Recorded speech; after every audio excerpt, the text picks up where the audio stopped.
my pretties, it's the Queen of Lions here. Welcome to an episode 169 of Shadows and Pretties. So today I am going to be doing a movie review. Well, Shadows and Pretties today I'm going to be doing a review on a movie called Pooh's Grand Adventure: The Search for Christopher Robin. But it's also known as Winnie the Pooh's Most Grand Adventure in some countries. It's a 1997 American direct-to-video animated feature adventure comedy drama film. Basically, is a Winnie the Pooh movie. Now, I know I did a review on this, I believe, back in 2020. So I thought, I haven't done a Winnie the Pooh related episode of Shadows and Pretty, so I thought I would go ahead and, review this one. Now, this movie is actually one of my childhood favorites. Ever since I was a kid, I really, really, really like this movie. I mean, I've watched it as a kid. I have VHS copies of the movie as a kid. I mean, I've had it since I was a kid. I'm sure most of you guys remember watching this on VHS as a kid. So, basically, this is a really great movie, which basically, this is about the fact that Pooh and his friends go on a journey to find and rescue their friend Christopher Robin from Skull. Along the way, the group confronted their own insecurities throughout the search, facing and conquering them in a series of events where they're forced to act beyond their limits, thus discovering their true potential. So the film's predicators, this film was entirely original story, not based off of any of the Alan Alexander Medline's classic stories, although some elements derive from which Rabbit has a very busy day, and we learn that Christopher Robin does in the mornings, and which Christopher Robin and Pooh come to an enchanted place where we leave them there at the House of Pooh Corner. So that's kind of like a little bit interesting synopsis I gave out. So without further ado, I'm gonna go ahead and explain about this movie, especially for those who haven't watched the movie in a long time and want a refresher, or for those who haven't seen it but are interested in seeing it. So I guess we can just sit there and get started. So anyways, I think we should just get started with the plot. So this takes place upon the last day of the Golden Summer, where Christopher Robin tries to tell his best friend Winnie the Pooh that he's going to school the next day, but Pooh becomes uninterested and continuously changes the subject until Christopher Robin forgets about it for a while. After spending the day at play, Christopher Robin leaves Pooh a note and quote saying, "He's braver than he believes, stronger than he seems, and smarter than you think." But drowsy Pooh does not understand the statement as autumn arrives the next morning. Pooh eventually wakens to find a pot of honey at his doorstep, failing to notice a note attached to it.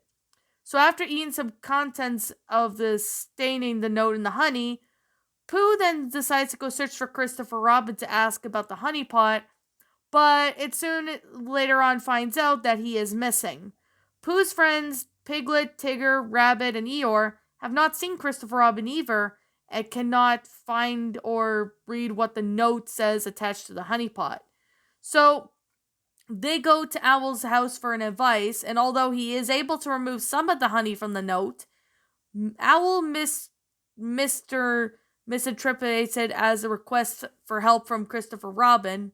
After mispronouncing the word school as skull, he deduces that Christopher Robin has been taken to a distant and dangerous place called Skull, a cave where the monstrous Skullosaurus resides. So Pooh and his friends end up getting a map from Owl, and they get sent to the great unknown of the 100-Acre Wood.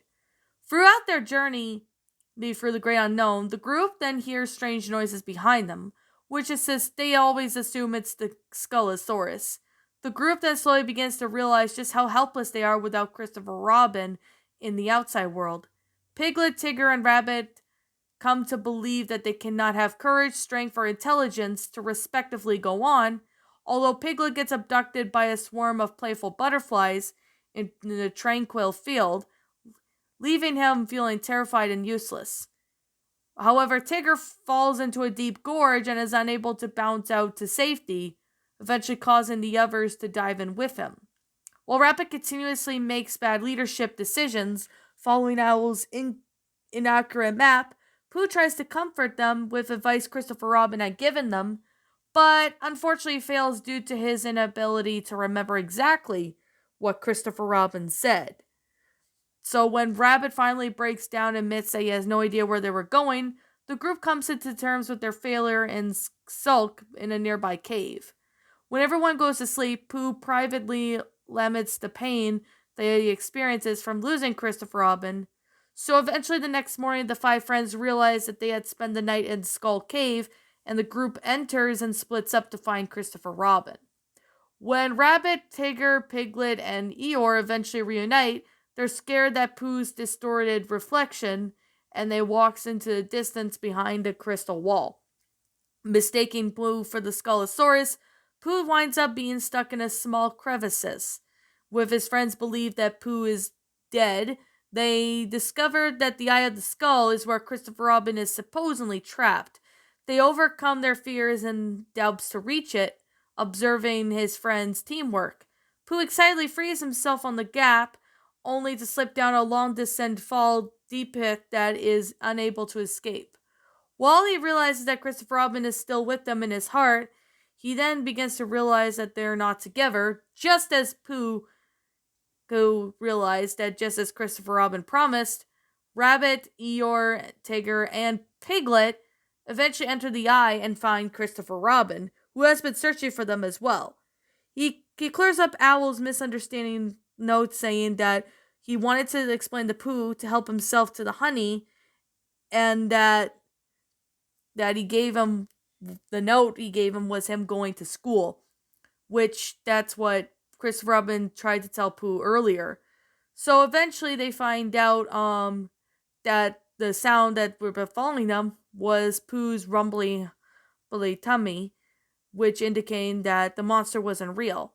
So Christopher Robin saves Pooh from the pit, and the group escapes from the cave, only to discover that from outside, the other places that have crossed are not nearly as big and scary as they seemed when Christopher Robin was not with them.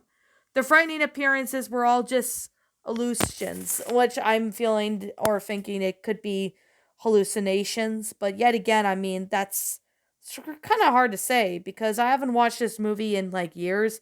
I mean, I'm considering watching this movie again because, I mean, this is actually one of my childhood favorites. Ever since I was a kid, I had VHS tapes of this. So eventually, when the group returns home, Christopher Robin says that he'll be returning to school, but the next day, Pooh declares that he will always be waiting for him. So the two watch the sunset, knowing they'll always have each other for in the 100-Acre Wood, and that's how the movie ends. So I do really enjoy the concept of this story, as well as, I really enjoy, the good acting. Like we got Jim Cummings, who is Winnie the Pooh, John Fiddler as Piglet, we have Peter Cullen as Rabbit, Eeyore, we have Paul Winchell, who voices Tigger, and we also have Ken Samson as Rabbit, and we got a great cast of characters, especially with good choice, which is really, really amazing, especially with the concept of all the whole movie went out. So eventually, we were definitely gonna say is that I like this movie because it has like a really good concept, especially with Pooh and his friends go to find Christopher Robin, realizing that he's missing it all,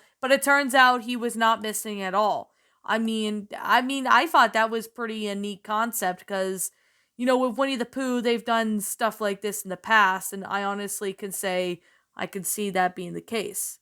So, the film was eventually released on VHS in 1997 in the US, and later issued on VHS in the United Kingdom in October. eventually, the 1997 VHS release has the Walt Disney Masterpiece Collection logo, despite it being a direct-to-video film. Eventually, this movie came out on DVD in 2006 with the digitally remastered pictures and sound quality, which includes the featurette Pooh's Sympathy and the 1968 little mini movie called Winnie the Pooh and the Blustery Day.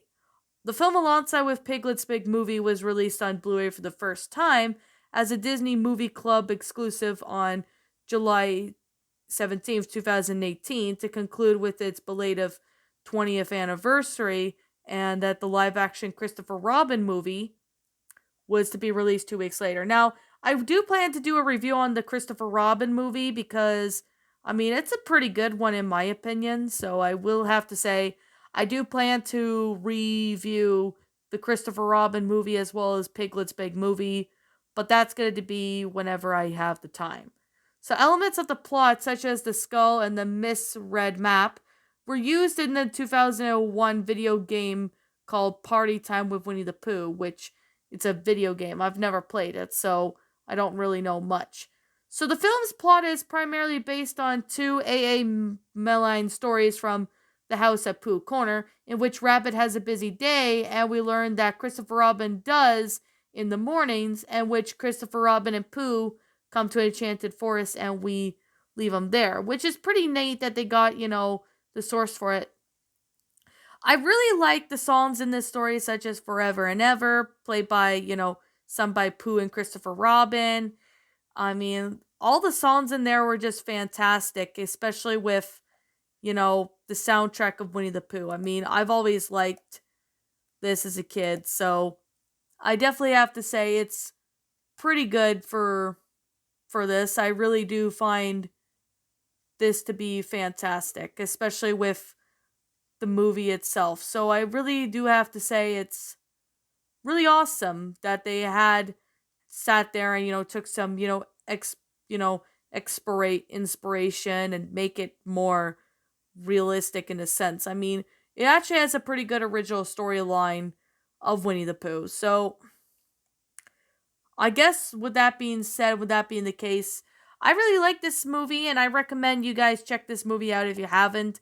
I mean, I haven't watched this film in years, but I do plan to rewatch this movie. So, with that being said, if you happen to like this movie, feel free to state your own thoughts and opinions in the comments below, because I mean, it's one of the my favorite Disney movies with Winnie the Pooh, and I do plan to do more Winnie the Pooh movie reviews on Shadows and Pretties. I do plan to do more of those, but that is going to depend whenever I decide to review them. Now, next one I'll try and do if I can, or if I remember, will be the Christopher Robin 2018 movie, but I also do plan to do the other ones as well. So I guess with that being the case and that being said, let me just summarize it up right now saying, I recommend you go watch this movie if you haven't, especially if you were a 90s kid. I mean, you probably watched this movie if you were a 90s kid on VHS. And I mean, I watched this on VHS, even though I was, a 2000s kid. I still have really fond memories of this. So I recommend you go check this out. Feel free to check out the this movie if you haven't. I recommend you watch it. It's really good and you will not be disappointed by any of this. So with that being said, what did you guys think about this movie? Do you enjoy it? Did you not? Also, what we have done personally to help make this movie a lot better. Feel free to leave me now what your thoughts are down in the comments below. I'm the Queen of Lions. Thank you so much for watching today's episode. And if you're brand new here to this channel, feel free to leave a like, comment, subscribe, ring the bell for notifications to when I upload, so that way you guys will not miss an upload. And as always, I'll be seeing you all in the next video. Peace out. And just remember, you're braver than you believe, stronger than you seem, and smarter than you think.